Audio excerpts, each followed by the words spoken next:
نذيرا وداعيا إلى الله بإذنه وجعله سراجا منيرا الذين أذهب الله عنهم الرجس وأهل البيت ويطهرهم تطهيرا.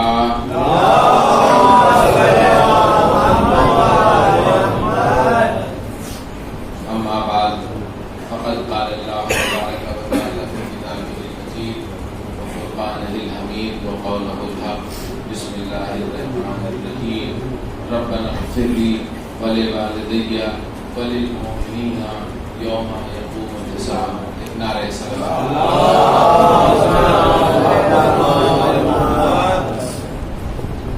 ارباب فہم، آپ حضرات کے سامنے جو گفتگو شروع ہوئی تھی جس کے ذیل میں ایک دو بیانات ہوئے کہ خالق کائنات ارشاد فرما رہا ہے کہ ایک دعا ہے جو اپنے بندے سے کروا رہا ہے کہ ربنا اغفر لی، کہ میرے معبود مجھے معاف کر. یہ دعا ابراہیمی بھی ہے، جناب ابراہیم کی یہ دعا ہے جو سورہ ابراہیم کا جز کہ میرے معبود مجھے معاف کر دے، میرے والدین کو معاف کر دے، اور تمام مومنین کو روز حساب، جو حساب اور کتاب کا دن ہے، اس میں معاف کر دے. تو ارباب فہم، یہ دعا ہم اپنے نماز میں قنوت میں غالباً ہر نماز پڑھنے والا پڑھتا ہے، اور نماز کے بارے سے تعلق سے بہت سی چیزیں عرض ہوتی ہیں. لیکن ایک بات یہ ہے، ایک سوچ دل یہ بھی ہے کہ جب دین پیشہ بن جائے، جو جب دین کو پیشہ بنا لیا جائے، تو پھر اسی منبر سے ایسی چیزیں بیان ہونے لگتی ہیں کہ جو ان کے پیشے کے اعتبار سے مفید ہے، لیکن دین کے مقصد کو نقصان پہنچاتی ہے، دین کے مقصد کو نقصان پہنچاتی ہے. اور اسی طرح سے ایک بار میں نے کہا تھا کہ ہمارے قوم کے لوگ، ہمارے عوام بے انتہا قابل داد و تحسین ہیں کہ انہوں نے آج بھی اعتبار منبر کو اپنے دلوں میں قائم رکھا ہے. وہ سمجھتے ہیں کہ اس منبر سے جو بات ہوگی وہ بات سچ ہوگی، وہ بات تحقیق شدہ ہوگی. لیکن آپ دیکھیے کہ ایسی باتیں بیان کی جاتی ہیں اس منبر سے کہ دیکھیے، دیکھنے میں بات تو بڑی منطقی اور بڑی اچھی لگتی ہے، اور آدمی فوراً اس کے لیے کنونس بھی ہو جاتا ہے، فوراً اس کے لیے اس کا دل قبول بھی کر لیتا ہے. وہ یہ کہ کہا گیا کہ دیکھیے، نماز کی تو قضا ہے مگر مجلس کی قضا نہیں ہے. اب دیکھیے، دیکھنے میں یہ بات یہ ہے کہ آپ کو سمجھ میں آتی ہے کہ اللہ کے جو ہے وہ نماز قضا ہو گئی تو ہم پھر پڑھ دیں گے، لیکن اگر ایک مجلس قضا ہو گئی تو آپ مجلس کی تو کوئی قضا ہے نہیں کہ آپ اس مجلس کو دوبارہ قضا پڑھ لیجیے یا قضا سن لیجیے.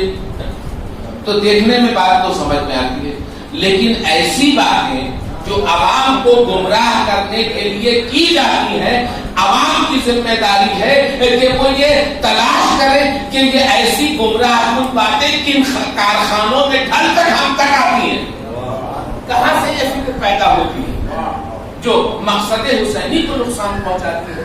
کہ نماز تو ہم قضا پڑھ لیں گے، لیکن مجلس اگر قضا ہو گئی تو پھر جناب فاطمہ ناراض ہو گئی اور یہ ہو گیا اور وہ ہو گیا. مجلس نہیں قضا ہونا چاہیے، اس لیے کہ مجلس میں چاہیے ہے مجمع جو ان کی انا کو تخلیت پہنچاتا ہے، جو ان کے نمبر کو بڑھاتا ہے. تو اب کہا کہ نہیں، مجلس میں آؤ، چاہے نماز قضا پڑھ لو، چلتا ہے.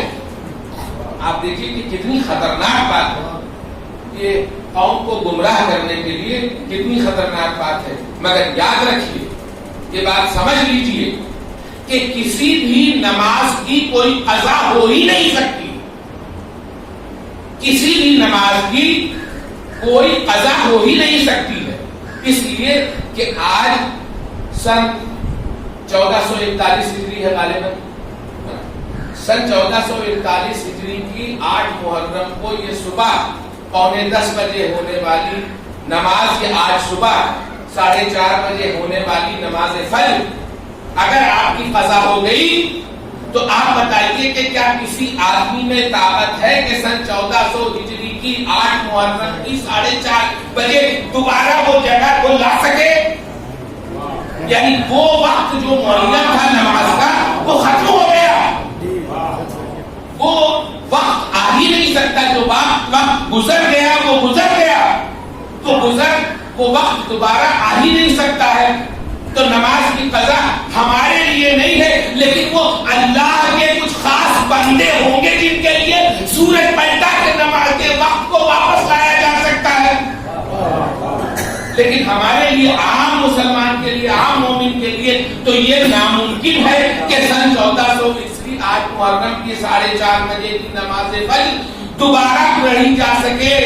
لیکن اللہ کی میں کہتا ہوں کہ یہ بہت بڑی رحمت ہے، بڑی کرامت ہے، بڑا اپنے بندوں پہ لطف خاص ہے کہ اس نے قضا کا دروازہ اس لیے کھول دیا کہ تمہارا ذوق عبادت مجروح نہ ہونے پائے۔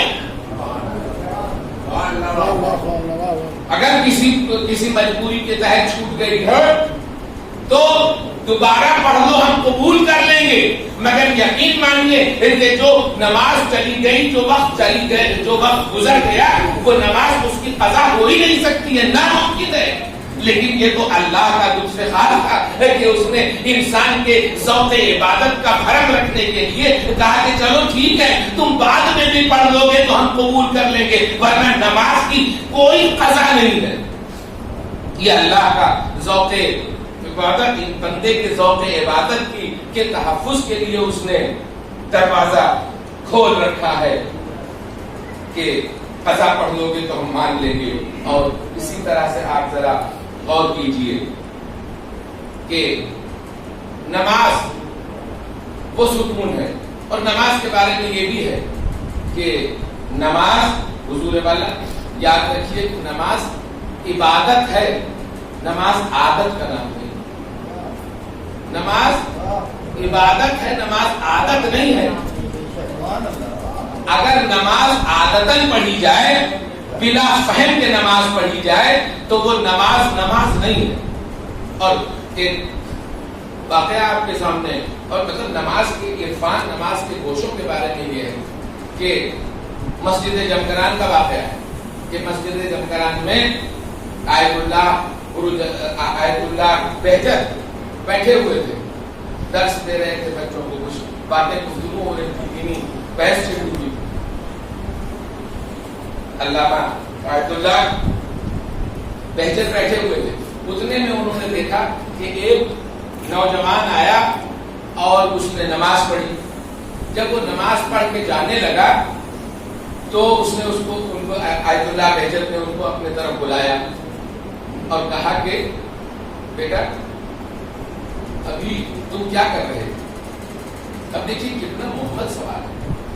آپ اگر کسی کو دیکھیں نماز پڑھتے ہوئے اور اس کے بعد آپ اس کو پوچھیں کہ ابھی آپ کیا کر رہے تھے، تو ہر آدمی جاننے والا یہ کہے گا کہ یہ کیسا ہے، مکانہ سوال ہے۔ لیکن اللہ اکبر، علامہ گروجردی جیسا عالم تصور نہیں کیا جا سکتا ہے کہ کوئی محبت سوال پوچھیں گے، کوئی عقل سے خالی سوال پوچھیں گے۔ انہوں نے پوچھا کہ ابھی تم کیا کر رہے تھے؟ تو دیکھیے نماز کا ایک پہلو ہے، اور یہ میں کہتا ہوں کہ ایسے علماء ہیں کہ میں سمجھتا ہوں کہ انہیں سوال کر کے یہ عوام کو جواب سنانا چاہتے ہیں کہ جواب ہے کیا اس کا۔ تو وہ آتا ہے نوجوان اور اس سے پوچھا آیت اللہ بہجت نے کہ بیٹا ابھی تم کیا کر رہے تھے؟ تو وہ نوجوان کہتا ہے کہ آقا میں نماز پڑھ رہا تھا، لیکن اب نماز تو خدا جانے بارگاہ خدا میں بندی میں قبول ہوتی ہے کہ نہیں ہے، صحیح پڑھ رہا تھا یا اب اس مقام پہ ہوں کہ میری نماز کو قبول کیا جا سکتا ہے یا نہیں قبول کیا جا سکتا ہے، یہ تو میں جانوں اور میرا خدا جانے۔ لیکن میں نماز پڑھ کے یہ بتا رہا تھا اللہ کو کہ اے خالق کائنات، اے معبود حقیقی، میں تیرا باغی نہیں ہوں. یعنی نماز اعتراف ابدیت ہے. یعنی نماز پڑھ کے انسان اللہ کو یہ بتاتا ہے کہ میں تیرے حکم سے بغاوت کرنے والا انسان نہیں ہوں. اس انداز سے جواب ہے. یہ بھی ایک نماز کی عظمت کا گوشہ ہے کہ جس کو آیت اللہ بہجت نے بچوں کو سنایا ہے. جب اس کا یہ جواب آیا ہے کہ میں نے نماز پڑھ کے یہ بتایا ہے کہ اے خدائے برتر، میں تیرا باغی نہیں ہوں، تو انہوں نے اپنے طالب علموں کی طرف دیکھ کے کہا کہ دیکھو نماز کا ایک مفہوم یہ بھی ہے، نماز کا ایک مفہوم یہ بھی ہے، لیکن تم یہ سمجھ لو کہ یہ اللہ کی بغاوت سے انکار ہے. یعنی تم اس کے باغی نہیں ہو. جب تم نماز پڑھتے ہو اپنی پیشانی کو سجدے میں رکھتے ہو.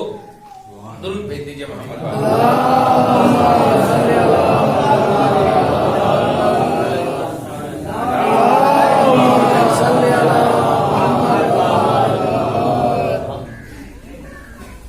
تو ایک بات یہ کہ نماز کے اور یہ مجلسیں یہ درسگاہ مقصد حسینی، یہ امام حسین علیہ السلام کے کا جو مقصد ہے اس کے لیے یہ ایک ایسا مکتب ہے، یہ ایک ایسا مدرسہ ہے کہ جہاں تعلیمات اور وہ ذہن، میں کہتا ہوں کہ وہ ذہن جو یہاں تشکیل ہوتے ہیں ان کی ایک ذمہ داری یہ بھی ہے کہ انہیں ساتھ ساتھ جہاں معرفت اہل بیت کرائی جاتی ہے اسی کے ساتھ ساتھ جو حریفانہ طاقتیں ہیں ان کا بھی ادراک کرانا چاہیے. دیکھیے میں آپ کے سامنے بات تو خشک ہوگی، بہت بار نہیں ہوگی، لیکن ایک ریسرچ ہے. آپ نے دیکھا ہوگا کہ اگر کالج کا کوئی پروفیسر ایک ٹاپک کے اوپر ایک کلاس لے رہا ہے تو آپ نے یہ نہیں دیکھا ہوگا کہ بچے پوچھ کے بار بار کر رہے ہوں گے کہ بہت اچھا نقطہ کیا، بہت اچھا نقطہ کیا.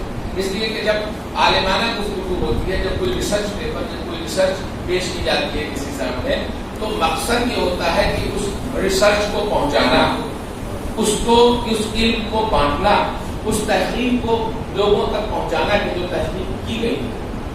دیکھیے جتنا ضروری ہے ہمیں مقام اہل بیت اور مقام رسول پہنچانا، غالباً اتنا ہی ضروری یہ بھی ہے کہ ہم حریفان آل محمد کا بھی تعارف کراتے رہیں. اس لیے کہ ہم نے کہا تھا اللہ نے یہ سنت حج میں قائم کر دی کہ صرف ہم سے محبت کافی نہیں ہے، بلکہ ہمارے دشمنوں سے براعت بھی اتنا ہی ضروری ہے جتنا اللہ سے محبت. تو یہ دو چیزیں حج کے ارکان میں خالق کائنات نے ہمیں تعلیم دی. اور اسی طرح یہ آپ دیکھ لیجیے، لیکن اب اس کا ایک صحیح طریقہ ہونا چاہیے. ہم کیا ہوتا ہے کہ کوئی ریسرچ پہ گفتگو ہونا چاہیے، عالمانہ گفتگو ہونا چاہیے، کتاب کے حوالوں سے گفتگو ہونا چاہیے، اور ایک پورے مکمل علمی ماحول میں گفتگو ہونا چاہیے. یہ نہیں ہمارے یہاں آج کل کے لوگ جو نازیبا کلمات اور اس طرح کے غلط باتیں کہتے ہیں، یہ طریقہ نہیں. اس سے ہمارے ائمہ نے منع کیا ہے اور ہمارے مراجع نے بھی منع کیا ہے کہ ایسی بات نہ کہو کہ وہ لوگ تمہارے محفل سے اٹھ کے چلے جائیں جن کے لیے تم بیان کر رہے ہو. جن کو تمہیں سنانا ہے ان کو اگر اپنے سے دور کر دو گے تو سناؤ گے کسے؟ تو یہ طریقہ غلط ہے. جب ہم یہ طریقہ اپنا لیں گے تو تبلیغ کبھی نہیں ہو سکتی ہے، کبھی نہیں سمجھ سکتے ہیں. لہذا اس کا طریقہ کار صحیح ہونا چاہیے، مگر یہ ضروری ہے. اس لیے کہ آپ دیکھیے کہ 3 دنیا کے سب سے بڑے مذہب، ایک عیسائیت، یہودیت اور اسلام، یہ 3 سب سے بڑے مذہب ہیں. تو اب تینوں کا طریقہ دیکھ لیجیے کہ تینوں میں ہوا ہے، ان تینوں مذاہب میں ہوا ہے. اور جس طرح سے سپریم کورٹ میں ہوتا ہے نا کہ سپریم کورٹ نے اگر کسی حالات کے تحت ایک فیصلہ سنا دیا ہے تو کہا جاتا ہے، وکیل لوگ کہتے ہیں کہ یہ سپریم کورٹ کی رولنگ ہے. یعنی اس کا مطلب یہ کہ ایک یہ فیصلہ ایک نظیر ہے. اگر اس طرح کا اگر کوئی اور موقع آتا ہے ہائی کورٹ میں لوور کورٹ میں تو سپریم کورٹ کے اس فیصلے کو تم اپلائی کیا جا سکتا ہے اور اس سے تم مدد لے کر کے یہ فیصلہ دے سکتے ہو. تو خالق کائنات نے قرآن مجید میں متعدد رولنگز دے دی کہ جب تمہارے پاس کوئی مستقبل میں کوئی مرحلہ ایسا آئے تو ان سے انتخاب کر کے تم اپنا مرحلہ کو حل کر لو. اب دیکھیے میں اگر آپ سے پوچھوں کہ جناب عیسیٰ کے بارے میں یہ کہوں کہ سینٹ پال اور سینٹ اسٹیفن، تو ہم اگر کہیں کہ آپ کے سامنے کہ سینٹ اسٹیفن تو آپ کہیں گے کہ عیسائی پادری کا نام ہے، ایک تو سمجھیں گے. ہم نے کہا کہ سینٹ اسٹیفن کون ہے تو آپ نے کہا کہ یہ ایک عیسائی پادری کا نام ہے. لیکن یاد رکھیے حضور والا یہ عیسائی پادری کا نام نہیں ہے، جناب عیسیٰ کے مسیح کا نام ہے سینٹ اسٹیفن، جسے قرآن نے استفانوس کے نام سے کہا ہے. عیسائی اسے سینٹ اسٹیفن کہتے ہیں اور اسے قرآن نے استفانوس کے نام سے یاد کیا. اسے تاریخ میں استفانوس لکھا ہے. یہ جناب عیسیٰ کے وسیع ہیں جناب سینٹ اسٹیفن. اور ہمارے 12ویں امام علیہ السلام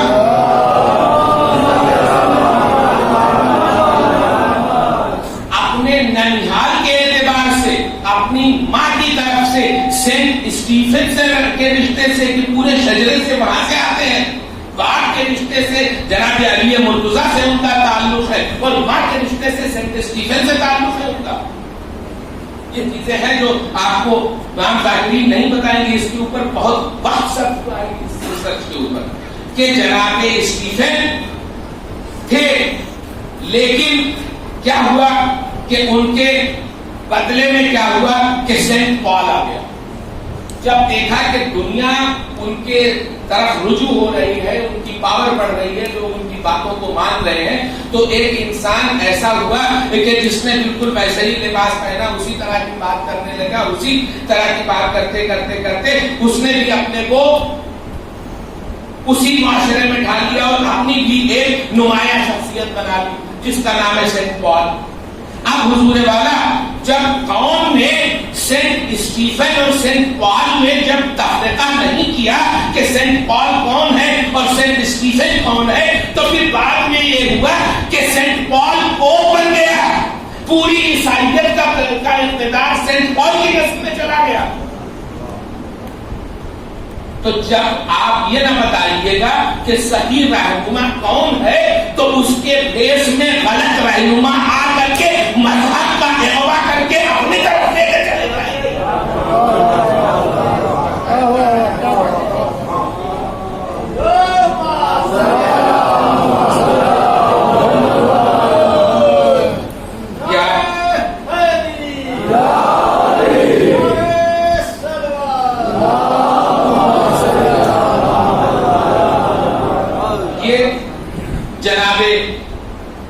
عیسیٰ کے بارے میں کیا ہوا کہ وہ جعلی، اور میں کہتا ہوں کہ بس ابھی قبل اس وقت بات ہے لیکن آپ کے سامنے پڑھتا ہوں اسلام کے ساتھ کیا ہوا. ارے ابو سفیان کا اسلام قبولنا اس کی حفاظت حیات کی آخری کوشش کا نام ہے اسلام کا. جب فتح کا مکہ کے بعد جب پکڑا گیا اب، اور اس نے یہ بھی سمجھ لیا، بڑا چالاک تھا کہ اسلام کو ہم کفر میں رہ کر کوئی نقصان نہیں پہنچا سکتے، اسلام کو جتنا نقصان پہنچا سکتے ہیں مسلمان بن کے پہنچا سکتے ہیں. اچھا تو اب تو قوم سے غلطی کہاں پہ ہوئی جناب عیسیٰ؟ جناب عیسیٰ کی قوم سے غلطی کہاں پہ ہوئی کہ غلطی یہ ہوئی کہ انہوں نے سینٹ پال اور سینٹ اسٹیفن میں فرق نہیں کیا کہ کون صحیح ہے یا رہنما، کون وسیع صحیح ہے کون صحیح وسیع غلط ہے. تو اب آج کے پوپ سینٹ پال کی نسل سے آنے لگے اور یہی آپ ملا لیجیے. پھر اس کے بعد قرآن میں خود مرثیہ پڑھا ہے کہ بنی اسرائیل میں ہم نے پے در پے انبیاء بھیجا بنی اسرائیل میں، لیکن بنی اسرائیل نے ہم انبیاء کا بے انتہا قتل کرتے چلے گئے. تو بنی اسرائیل کی امت انبیاء کو، اپنے آنے والے انبیاء کو قتل کرے، یہ کیسے ہو سکتا ہے؟ تو کس نے قتل کیا؟ یعنی بنی اسرائیل کے لوگوں نے ہی قتل کیا انبیاء اللہ نے بھیجے. کوئی چائنا کے لوگوں نے تو آ کے قتل نہیں کیا انہیں، کوئی جاپان کے لوگوں نے تو آ کے قتل نہیں کیا انہیں. تو اب بنی اسرائیل، قرآن کہتا ہے کہ بنی اسرائیل نے تمام ہمارے نبیوں کو قتل کیا، بے انتہا نبی قتل ہو گئے. تو حضور والا ہوا کیا؟ جب انہوں نے دیکھا کہ بنی اسرائیل کے صحیح نبی جو اللہ کی طرف سے آنے والے نبی تھے، ان کو جب بھیجا گیا. اور آپ دیکھیے کہ یہ جو سلسلہ چلتا ہے، جناب موسیٰ کے وصی کا نام ہے جشوا. تو ہم اور آپ سب یہ کہتے ہیں کہ جناب عیسیٰ کے وصی کا نام ہے ہارون. جناب موسیٰ کے وصی کا نام ہے ہارون، سب یہی کہتے ہیں. لیکن جناب موسیٰ کے وصی کا نام تھا جشوا، جو جناب نون کی اولاد تھے. جناب موسیٰ کے وصی جناب ہارون ہے، میں اس سے انکار نہیں کرتا ہوں، لیکن جناب ہارون کا انتقال جناب موسیٰ کی زندگی میں ہی ہو گیا تھا. یہ حقیقت ہے تاریخی کہ جناب موسیٰ کا، جناب ہارون کا انتقال جناب موسیٰ کی زندگی میں ہی ہو گیا تھا. اب جب وصی کا انتقال زندگی میں جناب موسیٰ کے ہو گیا تو پھر کوئی نہ کوئی وصی تو بنا کے جانا ہے انہیں. ہاں، تو جناب یوشع بن نون اور جناب یوشع بن نون کہا جاتا ہے، لیکن بائبل میں جو ان کا نام ہے، ان کا نام بائبل میں جشوا لکھا ہوا ہے. بائبل کہتی ہے کہ جشوا ہے. بالکل وہی نام ہے جیسے آپ نے اسٹیفانوس کہا، وہ اسٹیفن کہتے ہیں. تو اگر آپ بائبل بھی پرانی کتاب ہے، آسمانی کتاب ہے بائبل، حالانکہ اب اس کی بہت سی شکل بدل گئی ہے اور اس میں بہت سارے تغیرات آ گئے ہیں. اوریجنل جو اصلی بائبل تھی وہ ہبرو زبان میں تھی، ہبرو جو اسرائیل میں بولی جاتی ہے. تو اب یہ یہودی لوگ جو اسرائیلی لوگ ہیں، تو یہ جناب موسیٰ کے بارے میں جب ان کے وصی تھے، تو اب جناب جب جشوا کو، جب یوشع ابن نون کو، جیسا مولانا نے کہا کہ جب یوشع ابن نون کو اپنا وصی بنایا، تو کیا کیا اسرائیلی قوم نے؟ کیا کیا؟ انہوں نے اپنے لوگوں کو بالکل اسی نما بنا کر کے، اپنے لیڈرز کو، اور وہ جو اس وقت ان کے پاس اقتدار تھا، جو لوگ بڑے بڑے لوگ تھے، جو بڑے بڑے ذمہ دار تھے، انہوں نے کیا کیا کہ انہوں نے کوہین بنانا شروع کیے. کوہین یعنی مذہبی رہنما، مذہبی لیڈر. ہبرو میں کوہین کہتے ہیں مذہبی لیڈر. تو انہوں نے کوہین بنانا شروع کیے. تو اب وہ کچھ لوگوں نے اس کا نام کاہن بھی رکھ دیا، لیکن وہ کاہن جادوگر ہوتے تھے. مگر یہ جادوگر اسی کے اعتبار سے انہوں نے کہا گیا ان کو کہ یہ جو ہے بالکل اسی طرح سے آتے تھے، جیسے انبیاء آتے تھے انہی کی طرح بات کرتے تھے. تو یہ کرتے کرتے کیا ہوا کہ کوہین، اب بنی اسرائیل کے انبیاء کو کس نے قتل کرایا؟ یہی جعلی بنے ہوئے کوہین نے قتل کروایا. اس لیے کہ معاملہ یہاں اقتدار کا تھا، یہاں معاملہ دولت کا تھا، یہاں معاملہ پاور کا تھا. تو اب جب دیکھا کہ لوگ ان اصلی نبیوں کے خلاف، اصلی نبی آنے لگے اور لوگ ان کی طرف رجوع ہونے لگے، تو کوہین پیدا ہو گئے اور انہوں نے وہی مذہبی لباس ڈال دیا اور ویسی طرح کی باتیں کرتے تھے، اور انہوں نے اپنا ایک الگ امپائر، اپنی ایک الگ قوت بنا دی. اور اس کے بعد جو نبی آتا تھا بنی اسرائیل میں اللہ کی طرف سے بھیجا ہوا، اس نے اپنی سازشوں، اپنی سیاست سے اس کو ختم کر دیتے تھے، ختم کرتے تھے. اور عیسائیوں کے جس طرح ہمارے یہاں مسجد ہوتی ہے عبادت خانہ، جس طرح ہندوؤں کے یہاں مندر ہوتی ہے عبادت خانہ، اسی طرح عیسائیوں، اسی طرح یہودیوں کے یہاں ان کے عبادت خانے کو سینیگاگ بولتے ہیں. تو وہ سینیگاگ کے، اب سینیگاگ پاورفل ہو گیا، یعنی وہ عیسائیوں کا وہ جب مقام جہاں پہ عبادت ہوتی ہے وہ بہت پاورفل ہو گیا. تو کوہین نے جناب موسیٰ کے جو اللہ کے بھیجے ہوئے تمام صحیح نبی تھے، انہوں نے اپنے اقتدار کو جاتا ہوا دیکھ کر کے ان کو قتل کروانا شروع کر دیا. تو اب جب وہ قتل ہونے لگے تو اب اب یہاں بھی سن لیجئے کہ یہاں غلطی کہاں سے ہوئی عوام کی، کہ انہوں نے اپنے آنے والی نسل کو حقیقی وارث کون ہے، حقیقی جانشین کون ہے، اس کا جب انہوں نے عرفان کرانا بند کر دیا تو اس کے بعد یہ ہوا کہ اب جعلی کوہین بن گئے، ان کے ہاتھ میں اقتدار آ گیا۔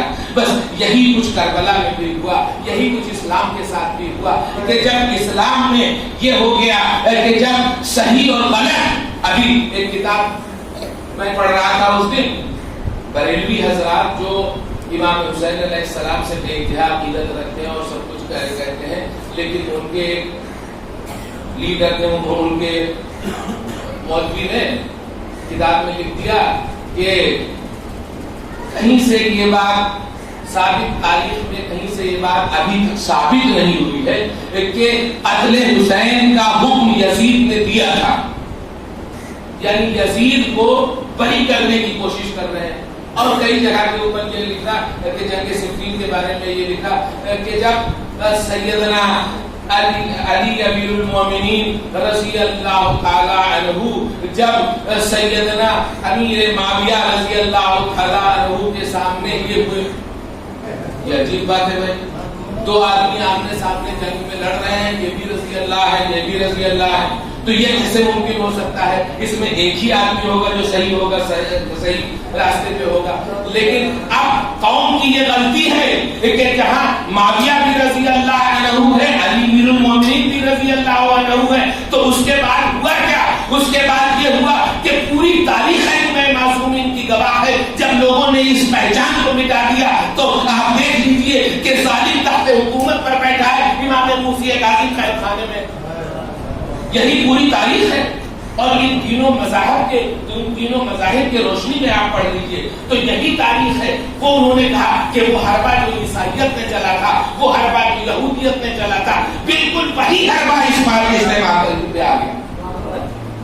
یہ بہت ہی اہم بات ہے، اس کو آپ سمجھیے کہ یہ اس کے پیچھے کیا فکر کون سی کار فرما ہے۔ تو یہ وہ فکر کار فرما تھی کہ جس کے لیے ضروری ہے کہ ہم یہ سمجھیں کہ امام حسین علیہ السلام اور پورا سلسلہ نیابت یہ اللہ کی وسیع ہونے کا سلسلہ، اللہ کے صحیح جانشین کون، جب صحیح جانشین کی پہچان کروانا، اسی لیے ہماری قوم پر، ہمارے علماء پر یہ ذمہ داری ہے کہ جس طرح سے ہم فضائل اہل بیت بیان کرتے ہیں، لیکن اسی شائستہ انداز سے، اسی انداز سے ہم یہ بھی دیکھیں کہ اسلام کے بھیس میں کیسے کیسے اقتدار پرست لوگ گھس گئے تھے اور پھر انہوں نے اقتدار حاصل کرنے کے لیے اسلام کا لبادہ اوڑھ لیا۔ تو بس ارباب فہم یاد رکھیے کہ یہ وہ مقام ہے کہ جہاں جاننا چاہیے۔ اسی لیے امام حسین علیہ السلام نے میدان کربلا میں جو، اس لیے کہ کفر اور اسلام اس قدر خلطمند ہو گیا تھا کہ جس کا پہچاننا مشکل تھا، اور جب چیزیں اتنی ملاوٹ میں آ جائیں تو عام آنکھوں سے نہیں پہچانا جاتا ہے۔ یعنی دودھ میں اگر پانی ملا دیجئے تو آپ کو معلوم نہیں چلے گا کہ اس میں کتنا دودھ ہے کتنا پانی ہے، تو پھر جا کر دودھ اور پانی اس قدر مل جائیں کہ پہچاننا مشکل ہو جائے تو پھر آپ کو لیکٹومیٹر چاہیے ہوتا ہے، ڈال کے دیکھیے کہ کتنا اس میں پانی ہے کتنا دودھ ہے۔ تو بس حضور والا جس طرح دودھ اور پانی میں فرق پیدا کرنے کے لیے لیکٹومیٹر کی ضرورت ہوتی ہے، اسی طرح تاریخ کو کفر اور اسلام کے نفاق کے لیے حسین کی ضرورت ہوتی ہے کہ جو کفر کے چہرے سے نقاب نوچ کے الگ کرتے کہ دیکھو یہ کفر ہے اور یہ ایمان ہے۔ تم پھینک دیجیے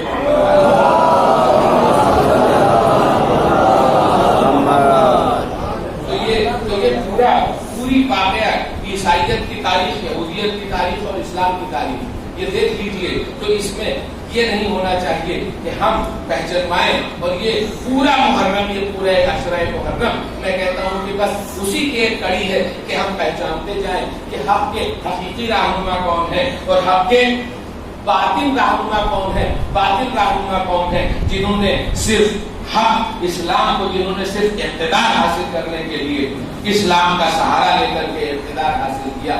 پاور ان کا نصب العین تھی کہ وہ پاور پہ آ جائیں، اور انہوں نے اسلام کو ایک حربہ بنا کر کے پاور کا استعمال کیا. بس ارباب اعزا، میں نے آپ کے سامنے کہا کہ امام حسین علیہ السلام نے جیسی جیسی قربانیاں پیش کی تھی، جیسی جیسی قربانیاں پیش کی تھی، ان قربانیوں کو دیکھیے. بس میں کہتا ہوں کہ آج امام حسین علیہ السلام کی اس قربانی کا تذکرہ کرنا چاہتا ہوں کہ جس کے بارے میں امام حسین نے یہ کہا، جس کے جانے سے میری کمر اس کے بعد اب امام حسین علیہ السلام کی کمر شکست ہو گئی ہے. کون؟ عباس. ارے مسجد کوفہ کا واقعہ ہے، امیر المومنین واعظ فرما رہے ہیں، اتنے میں امام حسین علیہ السلام کو پیاس لگی. بس پیاس کا غلبہ ہوا. عباس حسین، امام حسین علیہ السلام نے کہا نہیں ہے، حکم نہیں دیا کہ بیٹھ پانی لاؤ. ایک بار جناب عباس امام حسین علیہ السلام کے چہرے کو دیکھتے ہیں، اور میں کہتا ہوں کہ اللہ نے شناسی عباس ان کے مولا کے ہونٹوں کو دیکھ کر کے عباس کو پتہ لگا دیا کہ مولا کے اوپر اس وقت پیاس کا غلبہ ہے. حسین کی آنکھوں کو دیکھ کر، اور اس کے بعد آئے ہیں ابھی چھوٹا سا آپ سر کے اوپر کوزہ رکھ کے آتے لے کے آ رہے ہیں. بس ایک بار یہ منظر دیکھا ہے، امیر المومنین نے برجستہ آنکھوں سے آنسو جاری ہو گئے اور کہا کہ میری نسلیں چیخ رہی ہیں، اے عباس آج تو تم حسین تک پانی پہنچا دیتے ہو، اس لیے کہ یہ کوفہ ہے، لیکن ایک وقت آئے گا عباس کہ تمہاری یہ صحیح، تمہاری یہ کوشش ناکام ہو جائے گی. ارے چاہتے ہوئے بھی سکینہ کے لیے پانی نہ فراہم کر پاؤ گے. اجرکم اللہ. بس جناب عباس نے جو امام حسین علیہ السلام کے لیے ایک خصوصی کردار اٹھا لیا، ایک خصوصی، اور یہ کردار ان کی ماں کی دین، یہ کردار ان کی ماں کی دین ہے. اس لیے کہ جب ام البنین شادی ہو کے آئی ہے امیر المومنین کے حرم میں، تو ایک بار آ کے چوکھٹ کو بوسا دیا ہے، چوکھٹ کے اوپر سر جھکا دیا ہے، بچوں کے شکل دے کے امام حسین علیہ السلام کی بلائیں لے کے کہتی ہے، حسنین کی بلائیں لے کے کہتی ہے، اے بچوں اس گھر میں ماں بن کے نہیں آئی ہوں، بلکہ اس گھر میں کنیز بن کے آئی ہوں، تو کبھی ماں نہ سمجھنا. تو جب انہوں نے کبھی ماں نہیں سمجھا اپنے آپ کو، تو اپنے بیٹوں کو کبھی یہ تربیت نہیں کی کہ اس گھر کی کنیز ہوں تو تم اس گھر کے غلام ہو. اور عباس نے اپنے سر کچھ خصوصی وہ فرائض لے رکھے تھے کہ جو امام حسین علیہ السلام کے لیے خصوصی فرائض انجام دیتے تھے. اس فریضے میں ایک فریضہ یہ تھا کہ امام حسین علیہ السلام کے اسب باوفا گھوڑے کو تیار کرنا جناب عباس نے اپنے سر میں رکھا. یہ ذمہ داری اپنے سر میں رکھی. امام حسین کہیں سفر میں نکلے، کہیں باہر نکلے، عباس میرا گھوڑا، عباس میرا گھوڑا، لیکن عباس کا گھوڑا لے کے حاصل رہنا چاہتا ہے. یہ عمل تھا جو عباس مسلسل کرتے رہے، یہ پوری زندگی یہ عمل کیا. حسین تو جہاں بھی نکلنا ہوا عباس نے فرائض انجام کے لیجیے. عباس گھوڑا لیے تیار رہتے تھے، در میں کھڑے ہوئے، گھوڑے کے لجانے فرض ڈالے ہوئے. بس ارباب اعزاز ایک بار کی اب یہ شب عاشور ہے، اب روز اپنی اپنے خیموں میں ہے. اب جناب عباس کو بڑی فکر ہے اس بات کی کہ مولا اگر کل رنگ کی طرف جائیں گے تو عباس مولا کے لیے گھوڑا تیار کرے گا. اب روز عاشور حسین کے لیے گھوڑا کون تیار کرے گا؟ بس ایک بار آئے ہیں اپنی بہن رقیہ کے پاس، کہا بہن رقیہ جانتی ہو کہ ماں نے ہمیں کیا تعلیم دی ہے؟ کہا ہاں بھیا، کبھی ماں نے یہ نہ کہا کہ حسین اور زینب کو بہن سمجھنا. ارے ہم نے ہمیشہ شہزادی اور آقا سمجھا ہے، ہم نے کبھی ان کو بھائی اور بہن نہیں سمجھا. کہا ہے بہن تمہیں آج تک معلوم ہے کہ جب بھی میرا آقا نکلتا تھا کہیں سفر کے لیے تو ایک بہن آقا کا گھوڑا میں تیار کرتا تھا، لیکن گا. ارے جب عاشور کے دن میرا آقا اپنے آخری سواری کے لیے ذوالجلال پہ بیٹھے گا, اے بہن تو میرے بھائی کا گھوڑا تیار کون کرے گا؟ اے بہن میری غیر موجودگی میں میری ماں کی وصیت یاد رکھنا. ارے ذوالجلال کو میرے طرف سے تیار کر کے حسین کے سامنے پیش کرنا. بس احباب اعزاز یہ کہنا تھا. اس کے بعد آپ فضل عباس ذوالجلال کو لے کر کے آپ شہر پر گئے. کہے ذوالجلال ارے میں ہمیشہ تجھے تیار کرتا تھا, لیکن کل کا دن وہ ہوگا کہ میری بہن تجھے تیار کرے گی. اے ذوالجلال میری بہن کو تکلیف نہ دینا, تیار ہو سر جھکا کے تیار ہوگا. بس احباب اعزاز وہ منظر غور کیجیے, وہ منظر غور کیجیے کہ جب حسین پیڑھیوں سے رخصت ہو کے نکلے اور خیمے کے اوپر آئے